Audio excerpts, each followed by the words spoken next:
வணக்கம் மக்களே, நாம் இந்த ஆரோக்கியமான எச்சரிக்கை பதிவில் புற்றுநோய்க்கான ஆரம்ப கட்ட பொதுவான அறிகுறிகளை பற்றி நம்ம விளக்கமாக பார்க்க போகிறோங்க. ஸோ இந்த அறிகுறிகள் நமக்கு முன்னாடியே தென்படும் போதே நம்ம மருத்துவர் அணுகி சரி செய்து கொள்ளலாம். அதுக்காக தான் இந்த பதிவு.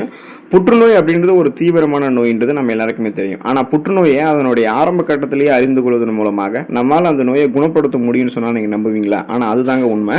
நம்ம சில நேரங்களில் சின்ன அறிகுறிகள் கூட புற்றுநோய் போன்ற பெரிய நோய்களுக்கான அறிகுறிகளாக இருக்கலாம். ஸோ அதுக்காக நம்ம பயப்படணும் அப்படின்றது அவசியம் கிடையாது. அந்த அறிகுறிகள் நம்ம முன்னாடியே கண்டுபிடிச்சு சரி பண்ணிக்கலாம். ஸோ அந்த அறிகுறிகள் என்னென்ன அப்படின்றத விளக்கமாக பார்ப்போம். அதை பற்றி பார்க்கறதுக்கு முன்னாடி இந்த வீடியோவுக்கு மட்டும் ஒரு லைக்கை கொடுத்துட்டு இந்த தகவலை உங்களுக்கு தெரிஞ்சவங்களுக்கும் ஷேர் பண்ணிடுங்க. ஏன்னா இது அவங்களுக்கும் பயனுள்ளதாக இருக்கக்கூடிய ஒரு ஆரோக்கியமான பதிவு தாங்க.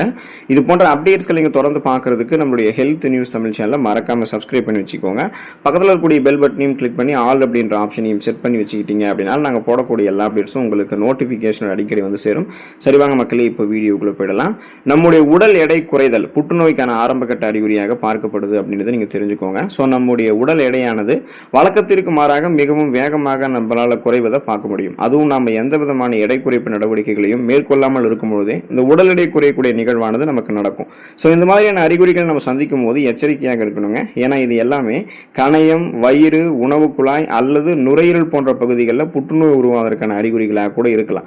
ஸோ இப்போ நம்ம வெயிட் லாஸ் பண்றோம் அப்படின்னா ஒரு 3 மாதங்கள்லேருந்து 6 மாதங்கள் கலோரிகள் அதிகமாக இருக்கக்கூடிய உணவுகள்லாம் தவிர்த்து விட்டு கலோரிகள் குறைவாக இருக்கக்கூடிய உணவுகளை எடுத்துக்கொண்டு எனர்ஜி ட்ரிங்க்ஸ், நேச்சுரல் ட்ரிங்க்ஸ் எல்லாம் எடுத்துக்கொண்டு பசியை கட்டுப்படுத்தி தான் வெயிட் லாஸ் பண்ணணும். ஸோ அதுதான் ஒரு ஆரோக்கியமான வழிமுறை. அந்த மாதிரி நம்ம உடல் எடை குறைக்கிறதுக்கான எந்த விதமான முயற்சிகளையுமே செய்யாம தானாகவே நம்மளுடைய உடல் எடை குறையுது அப்படின்னா நாம கவனமாக இருக்கணும். அதுதான் நமக்கு ஒரு தீங்கு விளைவிக்கக்கூடிய ஒரு நோய் நமக்கு வந்திருக்குன்றதை சுட்டி காட்டக்கூடிய அறிகுறியாக இருக்கு.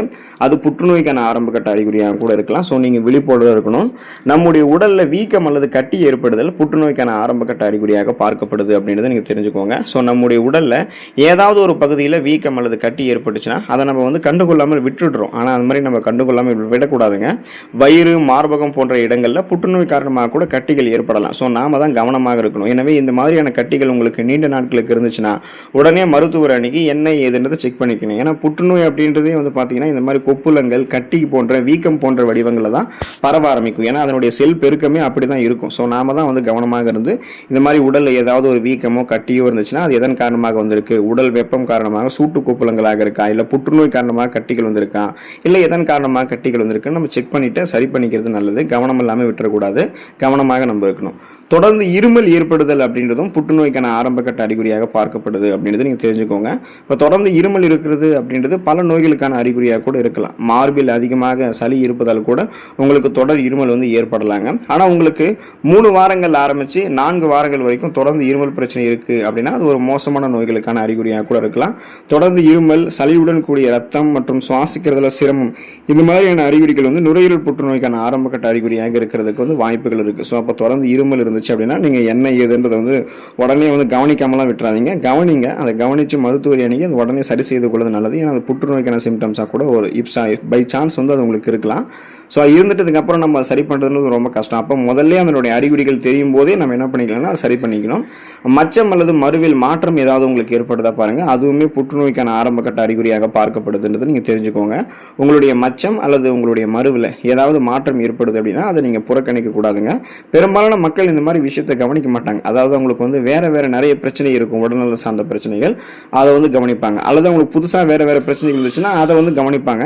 ஆனால் நமக்கு தோல் தொடர்பான பிரச்சனைகள் அது பெருசாக கவனிக்க மாட்டாங்க. இது இப்போ உங்களுக்கு அந்த மச்சம், மருவெல்லாம் இருக்கிறதெல்லாம் பார்த்தீங்கன்னா தோல் புற்றுநோய்க்கான ஆரம்ப கட்ட அறிகுறியாக உங்களுக்கு இருக்குது. அதாவது அந்த மச்சம் மற்றும் மருவில் மாற்றம் ஏற்படுதல் அப்படின்றது ஒரு ஸ்கின் கேன்சருக்கான சிம்டம்ஸாக கூட இருக்கலாம். உங்களுடைய சருமத்தில் ஒரு புதிய மரு அல்லது புதிய மச்சம் தோன்றும் பொழுது சருமத்தில் ஏற்கனவே இருக்கக்கூடிய மச்சத்தினுடைய நிறம் மாறுறது, அந்த கலர் சேஞ்ச் ஆகிறது, அல்லது அளவு அதிகரிக்கிறது, சைஸ் இன்க்ரீஸ் ஆகிறது, இது மாதிரியான அறிகுறிகளை நீங்கள் பார்த்தீங்கன்னா உடனே மருத்துவர் அணுகணும். அவங்க உங்களுக்கு ஆலோசனை வழங்குவாங்க. ஸோ நீங்கள் என்ன பண்ணுறீங்க அப்படின்னா ஒரு தோல் சார்ந்த மருத்துவ நிபுணரை அணுகணுங்க. ஸ்கின் ஸ்பெஷலிஸ்ட் அணுகும் போது தான் இது மற்ற தோல் தொடர்பான பிரச்சனைகளா, அதாவது ஸ்கின் தொடர்பான உங்களுக்கு ஏதாவது ப்ராப்ளம் இருக்கா அல்லது ஸ்கின் டிசீஸ் ஏதாவது இருக்கா அப்படின்னு செக் பண்ணுவாங்க. இல்லைனா அது ஸ்கின் கேன்சர், தோல் புற்றுநோய்க்கான ஆரம்ப கட்ட அறிகுறியாக இருக்கா அப்படின்றத அவங்க தான் உங்களுக்கு தெளிவுபடுத்துவாங்க. நீங்கள் ஒரு நார்மலாக இருக்கக்கூடிய மருத்துவரை அணுகுவதை காட்டிலும் தோல் சார்ந்த மருத்துவ நிபுணரை அணுகுனீங்கன்னா உடனே அது என்ன ப்ராப்ளம் சரி பண்ணிக்கலாம். சிறுநீரில் ரத்தம் கலந்து வெளியேறுதல் புற்றுநோய்க்கான ஆரம்ப கட்ட அறிகுறியாக பார்க்கப்படுது அப்படின்றத நீங்கள் தெரிஞ்சுக்கோங்க. இப்போ சிறுநீர் வழியாக உங்களுக்கு ரத்தம் வெளியேறுதல் அப்படின்னா சிறுநீரக புற்றுநோய்க்கான ஆரம்ப கட்ட அறிகுறியாக இருக்கலாம் அப்படின்னு தெரிஞ்சுக்கோங்க. அதே போல் நீங்கள் வழக்கத்தை விட அதிகமாக கழிப்பறைக்கு போறீங்க அல்லது மலச்சிக்கல் பிரச்சனை பிரச்சனையை தொடர்ந்து எதிர்கொண்டுட்டு இருக்கீங்க அப்படின்னாலுமே அதையுமே நீங்கள் புறக்கணிக்கக்கூடாது. பெரும்பாலான மனிதர்கள் வந்து இந்த மாதிரி விஷயங்கள் வந்து கவனிக்க மாட்டாங்க. இது வந்து குடல் புற்றுநோய்க்கான ஆரம்ப கட்ட அறிகுறியாக கூட இருக்கலாம். ஸோ அதே போல் பார்த்தீங்கன்னா உங்களுக்கு அந்த சிறுநீர் கழிக்கும் போது வலியுடன் சிறுநீர் வெளியேறுவது மற்றும் சிறுநீர் கழிக்கும் போது கீழ் முதுகில் உங்களுக்கு வலி ஏற்படுறது, இந்த மாதிரி இருந்துச்சுன்னா அதுவுமே புரோஸ்டேட் புற்றுநோய்க்கான ஆரம்ப கட்ட அறிகுறியாக இருக்கலாம்ன்றது ஞாபகம் வச்சுக்கோங்க. அப்போ உங்களுக்கு வந்து சிறுநீரகத்தினுடைய வடிகட்டக்கூடிய செயல்திறன் அந்த கெப்பாசிட்டி வந்து குறையும் போது என்ன ஆகும்னா உங்களுக்கு வந்து ஒரு நச்சு கழிவுகளை மட்டுமே வெளியேற்றக்கூடிய சிறுநீரகம் அந்த ரத்தத்தையுமே கலந்து அதை வந்து கசிய வைக்கும். ஸோ அதனால தான் இந்த மாதிரி பிரச்சனை ஏற்படுது. அப்போ நீங்கள் ஒரு கிரிட்டிக்கலான ஸ்டேஜில் இருக்கீங்கன்றது அர்த்தம். உடனே மருத்துவரை அணுகி அது என்ன ஏதுன்றதை வந்து பார்த்து சரி பண்ணிக்கொள்வது ரொம்ப ரொம்ப நல்லதுங்க.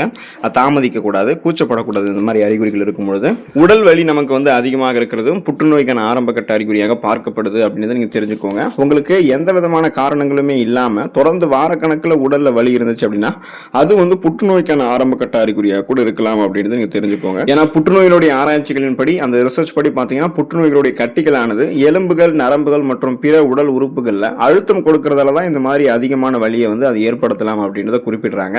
ஸோ இந்த மாதிரியான அறிகுறிகள் உங்களுக்கு இருந்துச்சு, ரெஸ்ட் எடுத்தும் சரியாகலை அப்படின்னா உடனே மருத்துவரை அணுகி அதை சரி செய்து கொள்வது ரொம்ப ரொம்ப நல்லதுங்க.